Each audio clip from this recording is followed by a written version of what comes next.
Shukla villa से आ रही हंसी ठिठोली की आवाज़ से पूरा मोहल्ला जान गया था कि परिवार में फिर महफिलों का दौर चल पड़ा है। बच्चों का तेज़ म्यूजिक बजाकर डांस करना, बड़ों का हाहा ही करते हुए कभी लॉन में, कभी टेरेस पर, कभी बैठक में ज़ोर ज़ोर से गप्पे लड़ाना, समय बेसमय चाय का दौर चलना, ताश की बाजी सजना, नौकरों का भाग भाग कर काम करना। पिछले 2 दिनों से वहाँ यही सीन चल रहा था। ऐसा दृश्य हर साल गर्मी की छुट्टियों में उत्पन्न हो जाता था, जब इस कोठी की दोनों बेटियां अपने अपने बाल बच्चों के संग छुट्टियां बिताने मायके आती थीं। तब इस कोठी की रौनक देखने लायक होती थी, मगर इस बार ये रौनक, ये उत्साह कुछ ज़्यादा ही उफान पर था। कारण भी तो बड़ा था। शुक्ला विला की नींव स्वर्गीय राजीव शुक्ला जी ने रखी थी, जो इस शहर के जाने माने व्यापारी थे। उन्हें और उनकी पत्नी को गुजरे कई साल हो गए। उनके 3 बेटों कृष्णचंद्र, रामेश्वर और मनोहर एवं 2 बेटियों निर्मला और कुसुम के बचपन, जवानी, शादी ब्याह, बहू दामादों, नाती पोतों के आगमन का साक्षी बना था यह शुक्ला विला। आज उसी के आंगन में मंझले बेटे रामेश्वर की बड़ी संतान और नई पीढ़ी की अग्रजा 23 वर्षीय नम्रता की शादी के चर्चे चल रहे थे। शुक्ला परिवार की नई पीढ़ी में नम्रता सहित कुल 9 किशोरावस्था बच्चे थे। सभी का आपस में बहुत प्रेम था। जब भी मिलते खूब धमाचौकड़ी मचाते। उन सभी को सम्मिलित रूप से शुक्ला गैंग के नाम से संबोधित किया जाता था। यह गैंग थोड़ी और बड़ी होती अगर बड़े भाई कृष्णचंद्र की पत्नी और दूध मुही बच्ची की एक कार दुर्घटना में असमय मृत्यु न होती। कार वे ही चला रहे थे, किंतु ईश्वर ने उन पर थोड़ी दया दिखाई। चोटें बहुत थीं, मगर प्राण बच गए थे। वे स्वयं को इस दुर्घटना का दोषी मानकर ग्लानि के ऐसे भंवर में उलझे कि सालों बाद भी नहीं उबरे थे। इस घटना के बाद उन्होंने स्वयं को बस अनवरत श्राप की भट्टी में झोंक दिया था। उनकी निरंतर मेहनत का ही परिणाम था कि पिता का बिजनेस दिन दुगनी रात चौगनी तरक्की कर रहा था। कृष्णचंद्र ऐसे हंसी ठहाकों, गप्पों की महफिलों का कभी हिस्सा ना बनते। काम से घर लौटकर सबका संक्षिप्त हालचाल पूछते और चुपचाप खाना खाकर सीधा अपने कमरे में चले जाते। वहाँ भी देर रात तक व्यापार के अकाउंट ही निपटाते रहते। परिवार में उनका कड़क अनुशासन पिता के समान दबदबा था, और हो भी क्यों ना, छोटे भाई बहन की शादियाँ, रोजगार आदि सभी जिम्मेदारियाँ उन्होंने ही उठाई थी। भाई बहन उन्हें बड़े भाई साहब और बच्चे उन्हें बड़े पापा कहकर संबोधित करते थे। आज भी कुछ ऐसा ही हुआ।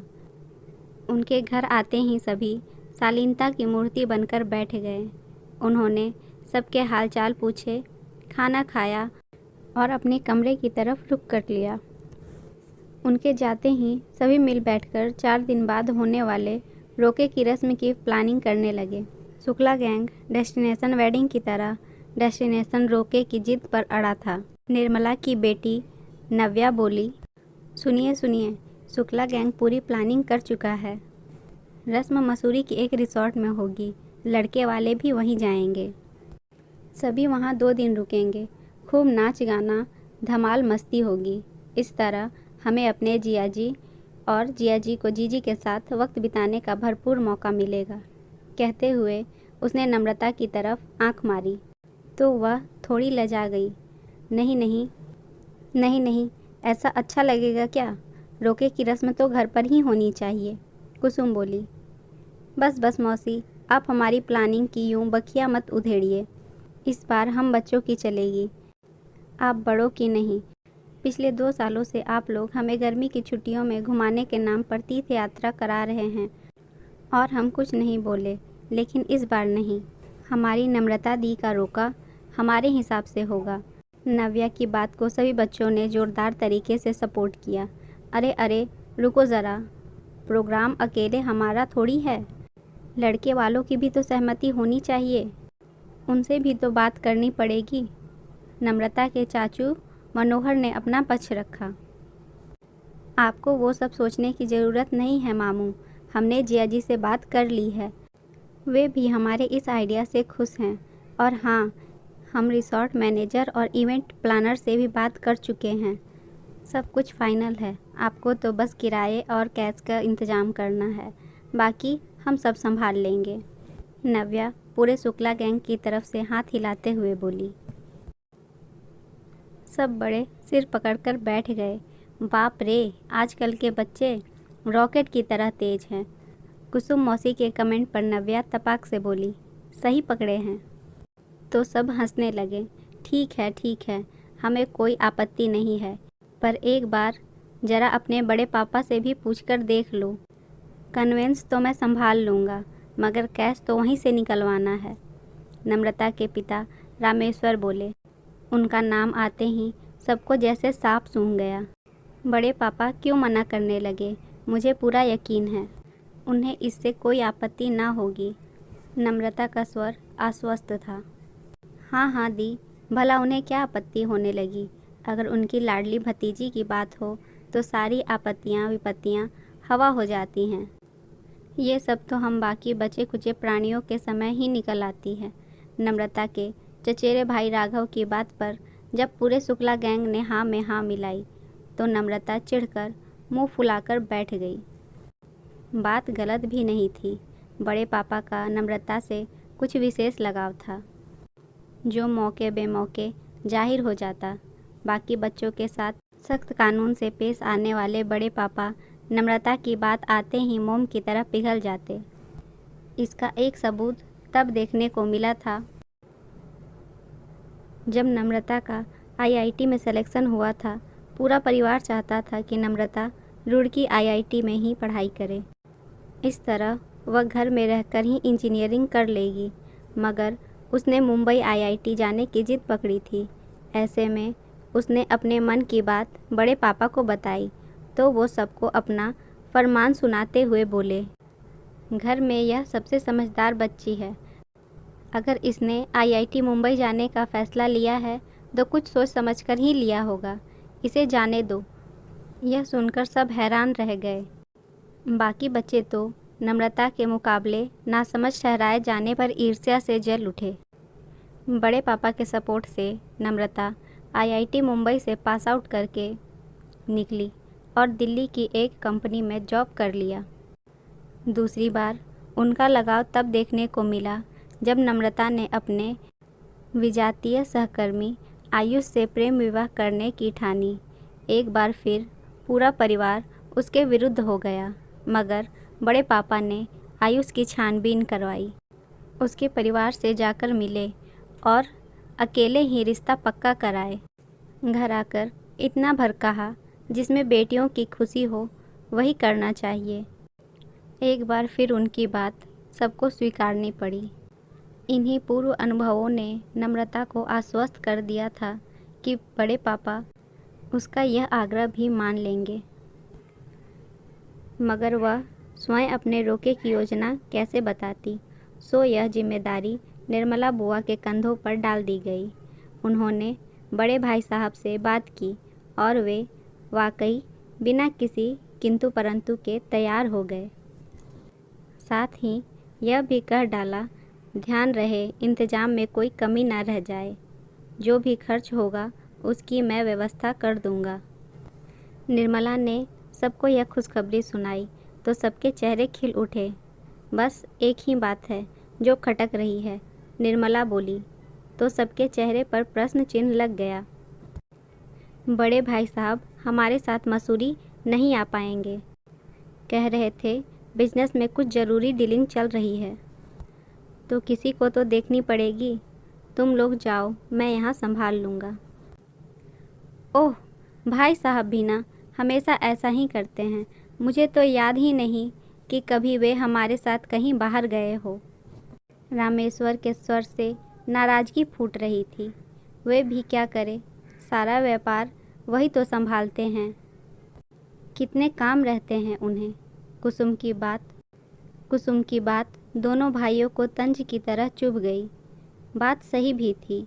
सारा बोझ बड़े भाई साहब के कंधे पर डालकर सभी अपने संपन्न जीवन का आनंद उठा रहे थे। दोनों भाई सहयोग करते थे, मगर किसी सहायक से ज़्यादा नहीं। अपनी पत्नी और बच्ची को खोने के बाद बड़े भाई साहब काम में डूब गए और दोनों भाइयों ने बजाय उन्हें उबारने के अपने अपने कंधे के बोझ भी उनके ऊपर डाल दिए और खुद जिम्मेदारियों से मुक्त होते चले गए। हमेशा की बात अलग थी, पर ये नम्रता के रोके की बात है। अगर नम्रता की जगह उनकी अपनी बेटी होती तो? कहते कहते नम्रता की माँ रुक गई। अरे भाभी, दुखी ना हो, हम हैं ना, हम सब संभाल लेंगे। भाई साहब वैसे भी कहीं आते जाते नहीं हैं, इसलिए उनसे कुछ कहना सुनना बेकार ही है। सालों से ऐसा ही चल रहा है और आगे भी ऐसा ही चलेगा। तुम उनके बारे में सोचकर जी छोटा मत करो। अब तो रोके की तैयारी के बारे में सोचो। सिर्फ 4 दिन ही बचे हैं। इसलिए मनोहर के समझाने पर बड़े भाई साहब के ना चलने की बात को हमेशा की तरह सब ने स्वीकार कर लिया। दिन तेजी से गुजरने लगे। सभी अपनी अपनी तैयारियों में जुटे थे, नम्रता भी। लेकिन इस बात से वह अंदर ही अंदर दुखी थी कि उसके रोके पे बड़े पापा साथ नहीं होंगे। आज रात जब वह सोने की कोशिश कर रही थी तो बचपन से लेकर अब तक की वे समस्त मधुर स्मृतियाँ उसके नज़रों के आगे तैरने लगी, जो बड़े पापा से जुड़ी थी। माँ कहती थी उस एक्सीडेंट के बाद वे पहली बार तब मुस्कुराए थे जब तुझे गोद में लिया था। तू जन्मी तो कहने लगे, चलो कम से कम मेरी खोई हुई बिटिया तो वापस आई। उसका नम्रता नाम भी बड़े पापा का ही दिया हुआ था, जो उनकी अपनी बेटी का था। नम्रता को याद आ रहा था कैसे बड़े पापा घर में सभी सदस्यों की ज़रूरतों का, उनकी सुविधाओं का ख्याल रखते हैं। अपने लिए तो शायद ही कभी कुछ चाहा या मांगा हो। मेरे लिए तो वे मेरे पापा से भी बढ़कर हैं। वे सच में मेरे बड़े पापा हैं और वही मेरे जीवन के इतने बड़े पड़ाव पर मेरे साथ खड़े नहीं होंगे। नहीं, ऐसा नहीं हो सकता, उन्हें होना ही होगा। इस दृढ़ निश्चय के साथ नम्रता उठी और बड़े पापा के कमरे में चली गई। वे खिड़की पर खड़े आकाश को निहार रहे थे। एक अजीब सी तन्हाई और उदासी उनके चेहरे पर फैली थी। नम्रता को आता देख वे थोड़े संयत हुए। आओ बेटी। बड़े पापा, कल मेरे जीवन का इतना महत्वपूर्ण दिन है और आप ही की वजह से यह दिन आया है, पर आप ही वहाँ नहीं होंगे मुझे अपना आशीर्वाद देने के लिए। ये क्या कह रही हो बेटी? मैं वहाँ रहूँ या ना रहूँ, इससे क्या फ़र्क पड़ता है? मेरा आशीर्वाद तो हमेशा ही तुम्हारे साथ है। वैसे भी मैं नहीं तो क्या, बाकी सभी तो होंगे ही तुम्हारे साथ। बाकी सभी भले हों, मगर आप तो नहीं होंगे ना। और इस बात से मुझे फ़र्क पड़ता है, बहुत फ़र्क पड़ता है। नम्रता आंखों में अनुग्रह लिए उदास स्वर में बोली। यह सुनकर बड़े पापा की आंखें भर आई। स्वर रुंध गया। बमुश्किल संभल कर बोली, सुन बेटी, दिल छोटा मत कर, तू खुशी खुशी जा। अगर ज़रूरी काम ना होता तो मैं भी आ जाता। खैर, मेरा होना तेरे लिए ज़रूरी है। मैं तो यह सुनकर ही गदगद हो गया हूँ। बाकी सब ने तो मुझसे एक बार भी साथ चलने को नहीं कहा। साथ चलने को तो मैं भी नहीं कह रही हूँ बड़े पापा। नम्रता का स्वर गंभीर था। तो फिर? कृष्णचंद्र को नम्रता की बात कुछ समझ नहीं आई। मैं जानती हूँ बड़े पापा, अगर मैं कहूँगी भी तो आप साथ नहीं आएंगे, इसलिए मैं आपको साथ चलने को कहने नहीं आई हूँ। मैं तो यह कहने आई हूँ कि आपके बगैर यह रोका नहीं होगा। उस समय, उस मुहूर्त पर आप जहाँ होंगे मेरा रोका वहीं होगा। आप घर पर होंगे तो घर में, ऑफिस में होंगे तो ऑफिस में, कार में, शोरूम पर, आप जहाँ होंगे बस हमें 5 मिनट दे देना, हम वहीं रोका कर लेंगे। पागल हो गई हो क्या? सब व्यवस्थाएं हो चुकी हैं। आयुष के घर वाले क्या सोचेंगे? वो कुछ भी सोचे, मुझे परवाह नहीं। मेरे लिए आप सबसे इम्पोर्टेंट हैं और इस बार मैं आपको यूं बच के नहीं जाने दूंगी। यह सब सुन कृष्णचंद्र पत्थर से जम गए। उन्हें यूं चुप खड़ा देख नम्रता जाने लगी। चलिए ये खुशखबरी मैं बाकी सभी को भी दे आऊं कि रोका मसूरी में नहीं बल्कि यहीं होगा, बड़े पापा के साथ। नम्रता को जाता देख कृष्णचंद्र पीछे से बोले, रुक, सुन तो, मैं चलूँगा तेरे साथ। नम्रता ने ना सुनने की एक्टिंग की। मैंने कहा कोई ज़रूरत नहीं है किसी को कुछ कहने की, मैं साथ चलूँगा। और आपके सो कॉल्ड ज़रूरी काम, उनका क्या होगा? कोई ज़रूरी काम नहीं है। परिवार के आगे मेरे कभी कोई काम ज़रूरी नहीं रहे। फिर ये ना जाने का ड्रामा क्यों कर रहे थे? नम्रता झूठा गुस्सा जाहिर करते हुए बोली, इसलिए कि कोई मुझे भी तो पूछे, मेरे साथ जिद करे, मेरी मान मनुहार करे। मैं इतने सालों से तुम सभी का दुख दर्द बिन कहे समझता आया हूँ, बिन मांगे सब देता आया हूँ। क्यों? क्योंकि यह परिवार मेरे लिए बहुत मायने रखता है। इस परिवार के बिना मेरा वजूद अधूरा है।